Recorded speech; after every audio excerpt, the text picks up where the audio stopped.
Di bab kelima ini R.C. Sproul mengangkat sebuah bahasan, yaitu manusia yang menjadi topik pembicaraan. Saya ulangi, manusia yang menjadi topik pembicaraan.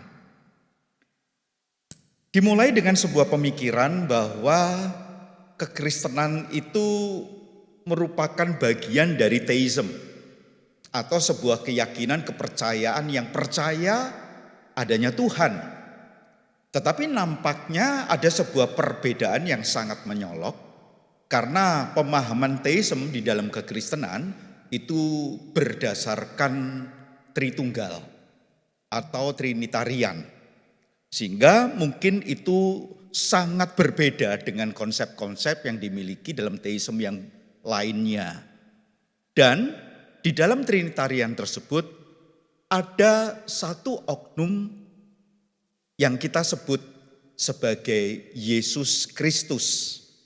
Dan ini menjadi bagian yang sangat unik, menjadi bagian yang menjadi daya tariknya, bahkan disebut menjadi bagian yang menjadi inti daripada kekristenan itu sendiri. Tetapi nampaknya manusia yang menjadi topik pembicaraan ini nampaknya kemudian mendapatkan tanggapan-tanggapan yang juga bisa sangat berbeda. Seingat saya waktu saya masuk di seminari di pertengahan tahun 89, enggak lama kemudian di tahun 90-an, tatkala kita berdiskusi, ngobrol dengan teman-teman, ada satu bahasan yang waktu itu cukup menarik untuk didiskusikan, yaitu istilahnya ada historical of Jesus dan Christ of faith. Jadi ketika kita bicara tentang Yesus yang ada di dalam sejarah dan Kristus yang kita imani itu seharusnya bukan merupakan dua bagian yang dapat dipisahkan. Tetapi nampaknya dalam sebuah perjalanan waktu itu menjadi isu-isu yang memang cukup menarik. Salah satunya misalkan itu dijelaskan oleh R.C. Sproul. Di tahun 85-an itu muncul ada satu komunitas yang mulai membicarakan tentang Yesus seminar. Apa itu? Nanti saya akan sedikit jelaskan.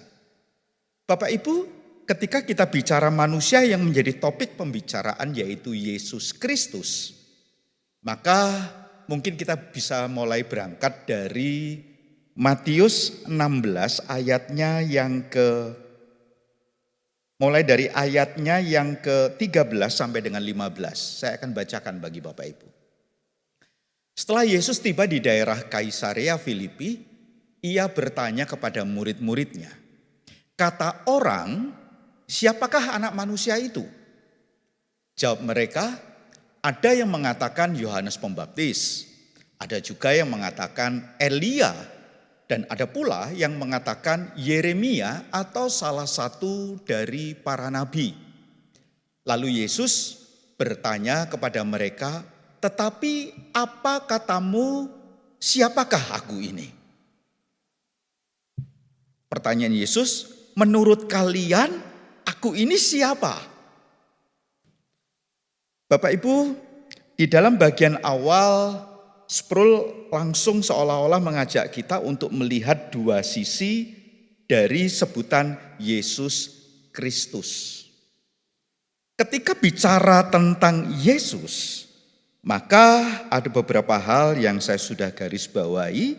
Yesus Kristus itu menunjuk, Yesus khususnya, menunjuk kepada seorang individu yang hidup di abad pertama Palestina. Ia dikenal sebagai Yesus dari Nazaret, menunjuk pada kampung halaman masa kecilnya. Dan yang ketiga, Yesus anak Yusuf, berkaitan dengan orang tuanya.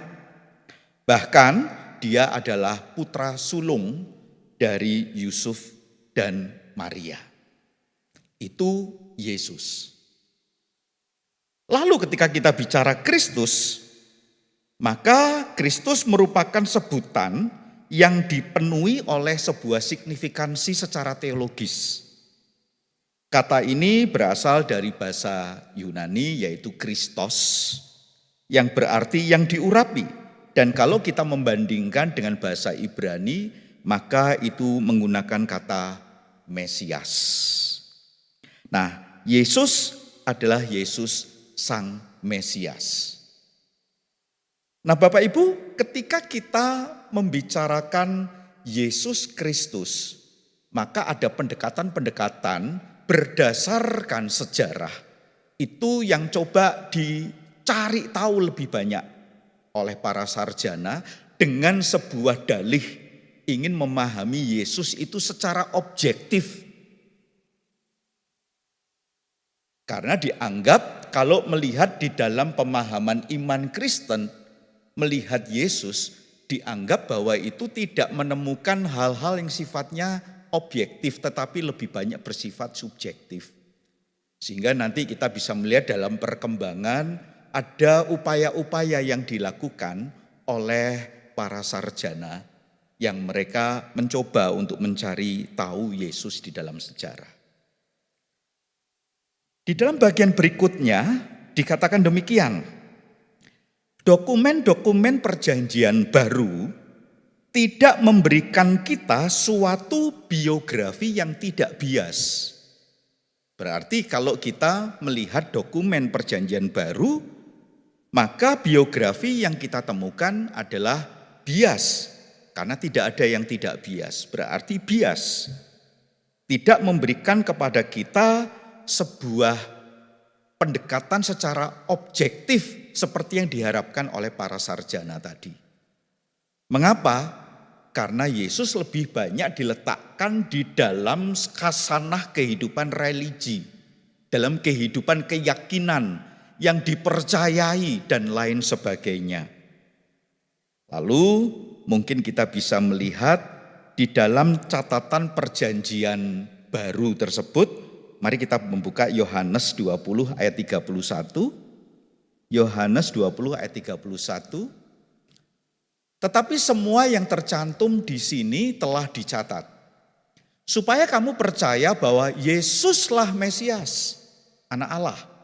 Sekali lagi ini pendekatannya secara teologis, di dalam sebuah keyakinan, atau mungkin kita membicarakan tentang sisi yang namanya Christ of Faith, sekalipun menyebutkan nama Yesus.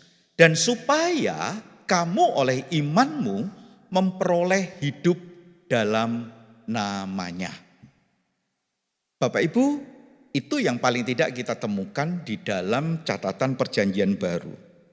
Lalu disebutkan demikian, rincian kehidupan Yesus disusun berdasarkan pesan teologis. Seringkali diinterupsi dan diinterpretasi juga secara teologis. Oleh karena itu catatan Alkitab bukan merupakan laporan sejarah biasa. Ada sebuah penggunaan istilah yang saya melihat ini menggunakan permainan kata tetapi menarik. Dia menyebutkan ia merupakan sejarah penebusan. Tapi sekaligus dia adalah penebus sejarah itu sendiri. Nah, ini catatan-catatan yang diberikan oleh Alkitab yang kita yakini sebagai kebenaran firman Tuhan kita terima. Membuat kita mengenal Yesus bagaimana yang kita kenal, kita pahami pada saat ini. Tetapi nampaknya penyelidikan-penyelidikan terhadap Yesus dalam sejarah ini terus dilakukan. Sehingga ada beberapa pendapat yang mungkin saya tidak bisa sebutkan satu persatu, yang menyebut bahwa Yesus itu sebetulnya hanya guru etika. Yesus itu seorang yang sangat ideal sekali. Yesus itu mewakili kelompok eksistensialis. Yang artinya ya dia hanya manusia yang ada di dalam sebuah perjalanan sejarah. Sehingga nanti dari cara melihat Yesus yang dianggap cukup objektif kata mereka, itu kemudian justru menimbulkan sebuah dampak secara spiritual di dalam kekristenan di abad-abad berikutnya. Saya memblok satu bagian, dituliskan begini. Usaha yang tulus untuk memahami Yesus dari Nazaret mulai dari pikiran kita yang merendahkan usaha-usaha kita. Beberapa anggota dari generasi bukan baby boomer, tetapi baby booster, begitu ya. Telah berusaha untuk membersihkan hidup sekitar mereka dari pengaruh agama. Karena mereka tidak mau dipengaruhi oleh keyakinan-keyakinan yang mengangkat tentang Yesus itu siapa, maka mereka berpikir, yuk kita berpikir objektif. Caranya gimana? Agama jangan mempengaruhi kita dalam penyelidikan tersebut.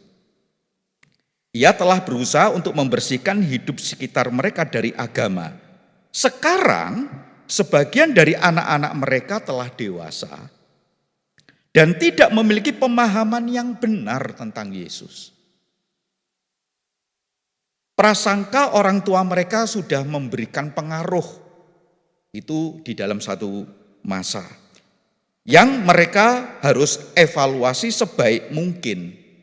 Tapi nampaknya itu sudah sangat mempengaruhi Eropa khususnya dan pemikiran-pemikiran barat. Sedikit orang dewasa barat menghadapi pertanyaan tentang Yesus dengan objektivitas. Yesus itu siapa sih? Dan mereka mengharapkan ada sebuah jawaban-jawaban yang dianggap cukup objektif. Masyarakat pasca kekristenan telah tenggelam ke dalam berbagai bentuk kekristenan yang menolak Kristus. Menolak Kristus. Yesusnya diselidiki, tetapi dianggap secara teologis dan interpretasi teologis kalau bisa itu dihindarkan. Sehingga mereka menolak Kristus. Munculnya kembali halaman sampul dari beberapa majalah begitu ya. Muncul salah satunya adalah Yesus Seminar. Saya berharap teman-teman yang di sini ataupun kita yang di rumah, kita sekarang kan punya gadget. Mungkin kita bisa tanya sama AI tentang Yesus Seminar. Satu komunitas sekitar 150 sarjana yang memulai di tahun 85 yang mau melakukan sebuah penyelidikan tentang Yesus yang ada di dalam sejarah. Yang dianggap bahwa itu sesuatu yang seharusnya muncul, harusnya objektif. Bapak Ibu, berikutnya di dalam bagian berikutnya Sproul itu memberikan judul pembuat-pembuat mitos. Nah, saya ketika berada di dalam bacaan ini, saya melihat ini seperti kontradiktif. Kontradiktif artinya begini, Christ of faith yang tidak bisa dilepaskan dari Yesus yang ada di dalam sejarah itu kemudian mencoba untuk mulai dikikis beberapa pemahaman-pemahaman yang dipengaruhi oleh tafsiran-tafsiran secara teologis menyebabkan pengaruh agama yang dianggap itu tidak terlalu tidak terlalu objektif. Lalu dianggap itu mitos justru. Itu mitos. Tapi justru di sini Sproul mengangkat apa yang diungkapkan oleh mereka itu hal yang sifatnya menyesatkan. Tetapi dalam perjalanan waktu itu diterima. Dan itu yang hari ini bisa sangat menyesatkan dalam perjalanan kekristenan. Dan itu yang dianggap justru dalam tanda kutip mitos. Misalkan Bapak Ibu, saya mencari beberapa informasi tambahan gitu ya. Kenapa hal ini muncul gitu ya. Jadi misalkan tentang komunitas Yesus Seminar ya, mungkin kita bisa mendapatkan informasi. Tetapi yang cukup menarik adalah mulai dilihat cara berpikirnya. Masalahnya para sarjana yang besar telah dapat mencapai keunggulan hanya dengan memunculkan suatu ide yang secara politis dapat diterima oleh para koleganya. Jadi seolah-olah begini, di satu masa para profesor, orang-orang yang mencoba menyelidiki dan para sarjana andalan mereka itu adalah ide tentang Yesus. Yesus pastinya begini, Yesus pastinya begitu. Yesus itu bukan yang seperti ini. Nah, ide itu mendapatkan penghargaan yang begitu luar biasa, gitu ya. Cara yang paling pasti untuk meningkatkan karir dengan tidak mencari kebenaran yang dilakukan oleh mereka, tapi dengan cara memunculkan suatu ide baru meskipun liar dan akhirnya tidak terkendali. Nah, Bapak Ibu, di satu sisi kekristenan dengan sejarah atau dengan beberapa hal yang mungkin penting untuk mendapatkan perhatian, itu dituliskan begini. Ketidakmungkinan atas objektivitas yang total tidak berarti kita harus berhenti berusaha untuk mengetahui kebenaran tentang Yesus. Kalau kita tidak bisa menemukan kebenaran yang objektif, bukan berarti kemudian ya kita harus berhenti. Tapi dituliskan begini, melainkan kita perlu memeriksa asumsi-asumsi dan konklusi-konklusi dari para pengikut Kristus sekalipun mereka subjektif. Yang kedua, kita perlu mengambil pendekatan konservatif atas hal itu. Dengan kata lain, tulisan-tulisan di zamannya Yesus atau di zaman yang tidak jauh dari Yesus tetap perlu untuk menjadi bagian yang bisa dipertimbangkan.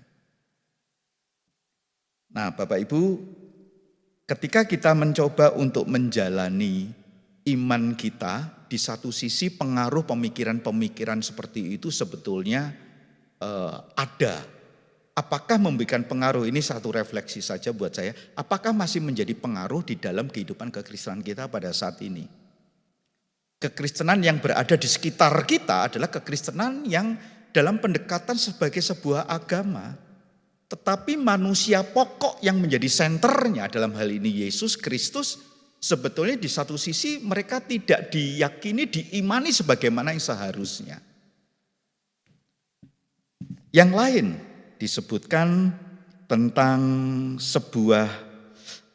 ini adalah sebuah pemikiran namanya the myth of God incarnate, atau sebuah mitos tentang Allah yang berinkarnasi.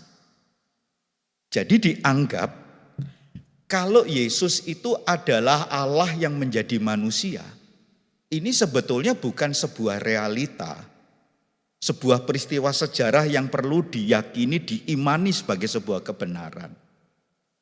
Tapi kalau membandingkan dengan konsep agama-agama, maka konsep inkarnasi itu juga dimiliki oleh mereka. Misalkan dikatakan demikian, apakah inkarnasi Allah menjadi manusia di dalam Yesus Kristus, apakah itu murni ide kekristenan atau sebetulnya itu adalah merupakan bagian dari budaya dunia modern? Membandingkan dengan pemahaman-pemahaman yang dimiliki oleh keyakinan-keyakinan yang lain, yang berinkarnasi menjadi dewa, berinkarnasi menjadi sosok, berinkarnasi dan sebagainya. Yang artinya Allah menjadi manusia dalam Yesus Kristus itu cuma bagian dari sebuah mitos saja. Nah, teman-teman, bagaimana dengan kita? Begitu ya. Aspek yang paling menakjubkan dari buku-buku yang dimunculkan, yang memberikan pengaruh, yang mereka menyerang tentang Yesus dan Kristus ini, yaitu dituliskan begini. Suatu teori berhasil dimasukkan di dalam sejarah. Jadi mereka mencoba untuk memasukkan teori-teori, ide-ide yang tadi dikatakan liar, bahkan tidak terkendali tersebut. Para sarjana saling mengutipnya sebagai fakta untuk bisa saling mengukuhkan. Mereka tidak menyadari bahwa setiap penulis telah membangun pada fondasi di atas kehampaan. Karena mereka mencoba mengendalikan semua ide-ide itu dari pemikiran mereka, tidak kembali kepada hal-hal yang seharusnya mereka bisa cari tahu di abad-abad mula. Poin-poin pada publikasi yang terdahulu dari kitab Injil itu tidak pernah diperhitungkan oleh mereka. Injil tidak diperhitungkan sebagai dasar informasi untuk memahami Yesus. Ya, tetapi mereka hidup dengan ide-ide yang liar tadi. Lalu dikatakan demikian, kita memiliki banyak alasan untuk mempertimbangkan gambaran PB yang diungkapkan oleh mereka tentang siapakah Yesus. Mengapa? Karena mereka tidak pernah mendasarkan di dalam sebuah pemahaman-pemahaman yang justru seharusnya mereka bisa temukan lebih solid melalui Alkitab itu sendiri. Untuk mengabarkan kepada orang lain supaya mereka percaya dan meyakinkan orang lain akan kebenarannya dan tidak mendiskualifikasi narasi sebagai saksi yang kredibel. Dengan kata lain begini, Alkitab sudah memberikan kepada kita orang-orang yang menyaksikan tentang Yesus Kristus itu. Seharusnya mereka bisa menerima ini kredibel kesaksian mereka. Tadi kita sudah membaca dari Yohanes 20 ayat 31. Yohanes mengatakan bahwa ini kutuliskan ya supaya kamu mempercayai mengenal Yesus yang adalah Mesias. Kita coba melihat di dalam bacaan yang lain Lukas 1 ayat 1 sampai dengan 4. Ini Lukas, Bapak Ibu. Theophilus yang mulia, banyak orang telah berusaha menyusun suatu berita tentang peristiwa-peristiwa yang telah terjadi di antara kita. Seperti yang disampaikan kepada kita oleh mereka yang dari semula adalah saksi mata dan pelayan firman. Karena itu setelah aku menyelidiki segala peristiwa itu dengan seksama, dari asal mulanya aku mengambil keputusan untuk membukukannya dengan teratur bagimu. Supaya engkau dapat mengetahui bahwa segala sesuatu yang diajarkan kepadamu sungguh benar. Jadi ini dianggap sebetulnya sumber-sumber yang kredibel tentang Yesus. Kita lanjut dengan bagian 2 Petrus 1 ayat yang ke-16.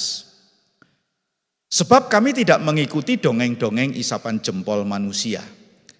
Ketika kami memberitahukan kepadamu kuasa dan kedatangan Tuhan kita, Yesus Kristus sebagai Raja, tetapi kami adalah saksi mata dari kebesarannya.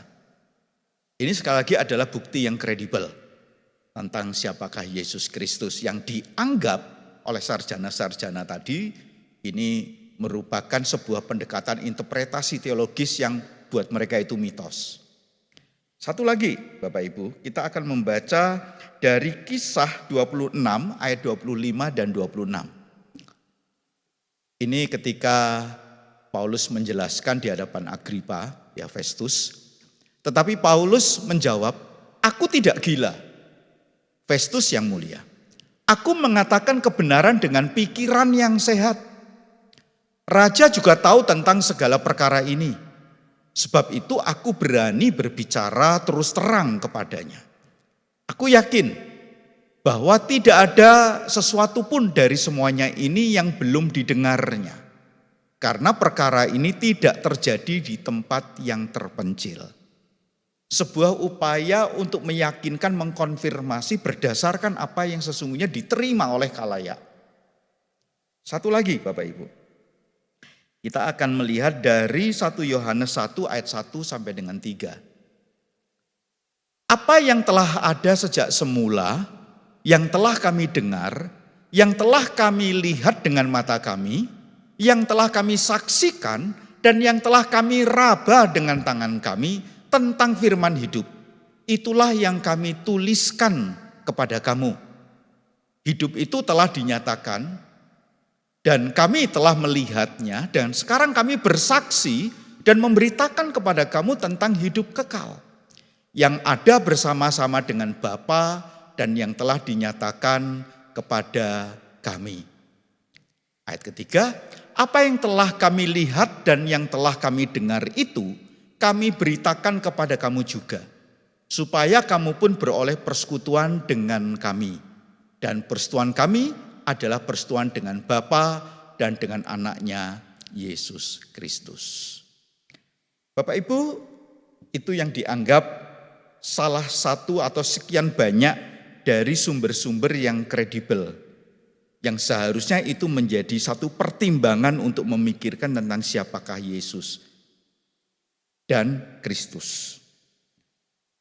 Kita mungkin akan langsung melompat saja Bapak Ibu, karena kemudian dijelaskan oleh Sproul tentang Yesus,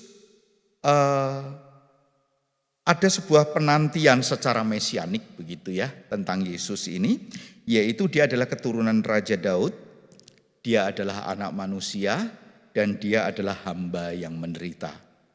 Dengan tugas, panggilan yang dipercayakan kepada dia di dalam peranan sebagai nabi, sebagai imam, dan sebagai raja. Bapak Ibu, kalau kita melihat kembali 4 bab pertama, itu kalau kita bandingkan dengan pengakuan iman rasuli, kredo para rasul, maka 4 bab itu kita baru membahas kredo yang pertama. Aku percaya kepada Allah Bapa yang berkuasa, Khalik langit dan bumi dan seterusnya. Mulai bab kelima ini kita masuk di kredo yang kedua. Dan kredo yang kedua itu sebetulnya berbicara tentang pribadi yang menjadi sangat menentukan, menjadi topik pembicaraan di dalam teisme kekristenan. Yaitu aku percaya kepada Yesus Kristus, anaknya yang tunggal Tuhan kita. Nah, kita akan melihat di dalam bab 5 ini hanya 2 hal saja. Pertama adalah anaknya yang tunggal, dan yang kedua adalah Tuhan kita. Sproul mengajak kita untuk memikirkan anaknya yang tunggal untuk melihat perkataan tunggal itu sendiri. Perkataan tunggal dia menjelaskan begini, tunggal ya tunggal. Ya. Tunggal itu menunjukkan kepada sebuah keunikan dari Yesus yang disebut sebagai anak tunggal Bapa, gitu ya. Keunikan. Apa yang ada di dalam bagian keunikan itu? Tunggal berarti hanya satu, enggak ada yang lain. Anak yang tunggal berarti membedakan Yesus di dalam kualitas dengan anak-anak Tuhan yang lain, dengan anak-anak Allah. Kita sebagai orang percaya disebut sebagai anak-anak Allah. Dia anak Allah yang tunggal, yang secara kualitas itu berbeda. Ini merupakan keunikannya, dan kita mempercayai Yesus sebagai anak Allah yang tunggal itu. Teman-teman, mungkin kita bisa melihat di dalam Filipi 2 ketika kita bicara tentang sebuah pemahaman tentang kenosis, Allah yang mengosongkan dirinya, ya, mengambil rupa seorang hamba dan seterusnya. Lalu yang kedua tentang Tuhan kita.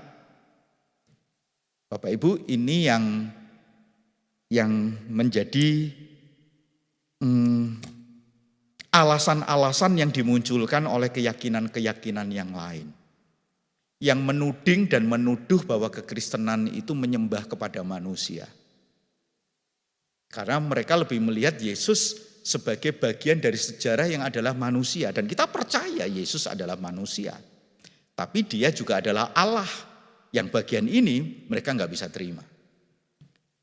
Sehingga ketika kita mencoba memiliki pemahaman kita percaya kepada Yesus Kristus, anaknya yang tunggal, Tuhan kita, maka yang perlu untuk kita perhatikan di dalam Yesus adalah Tuhan, yaitu penggunaan kata Tuhan ini sendiri, Bapak Ibu. Ada beberapa hal yang dicatat. Kata kurios atau Tuhan itu bisa dimaknai sebagai yang pertama, sekedar sapaan pada seseorang.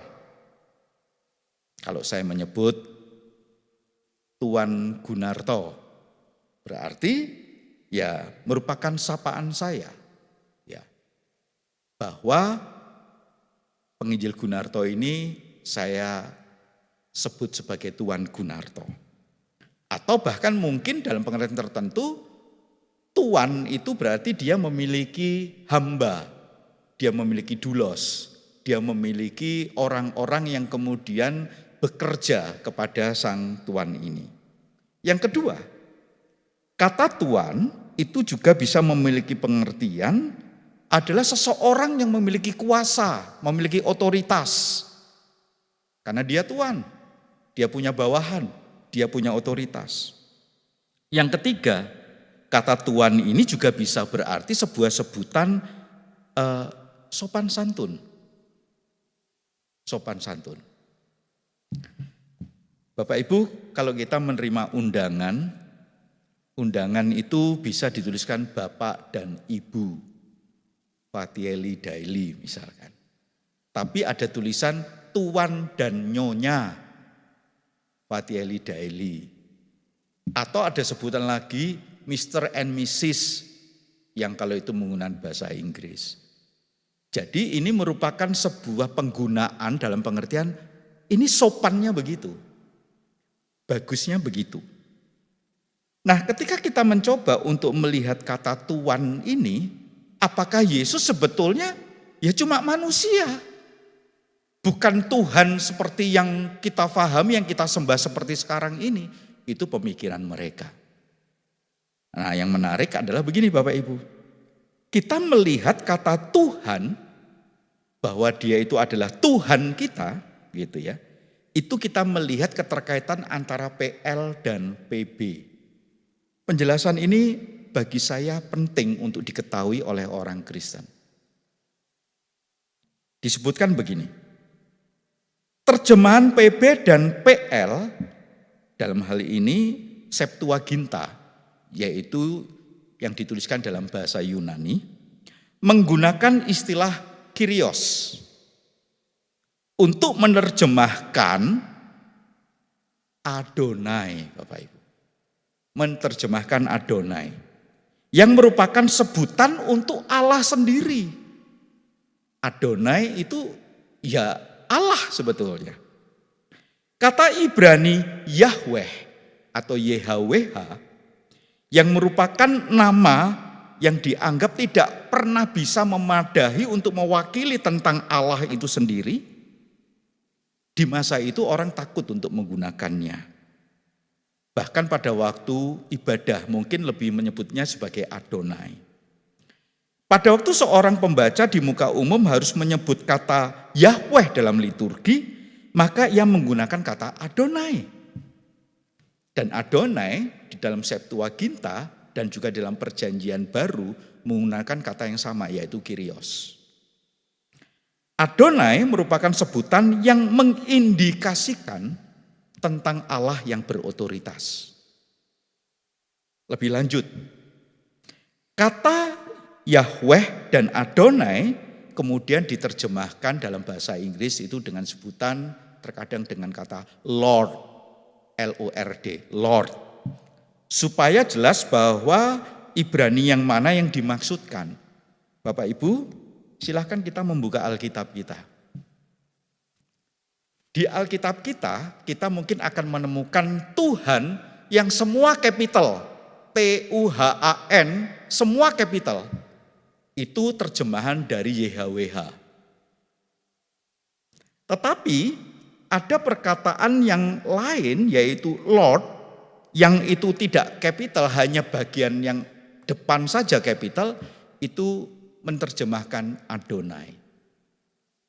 Sehingga kita paling tidak diajak untuk memahami bahwa Yesus yang adalah Tuhan, itu sekali lagi sangat terkait dengan konsep yang ada di dalam perjanjian lama.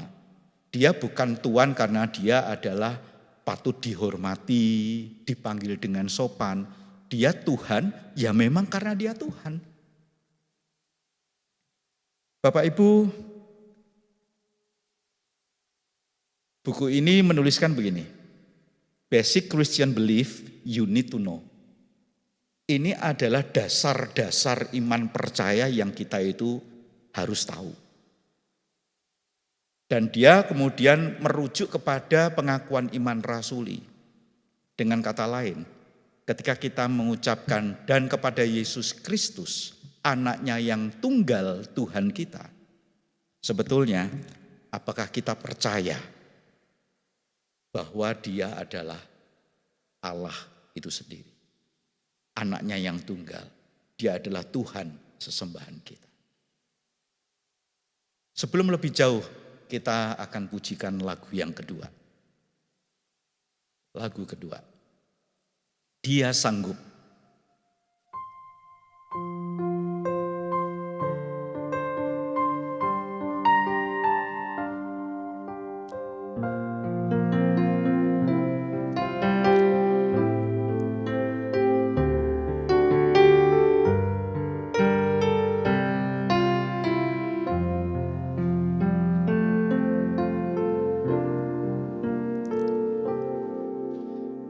Yesus Tuhan, mulialah namanya. Yesus Allahku, besar kasih-Nya. Dahulu, sekarang, dan sampai selamanya.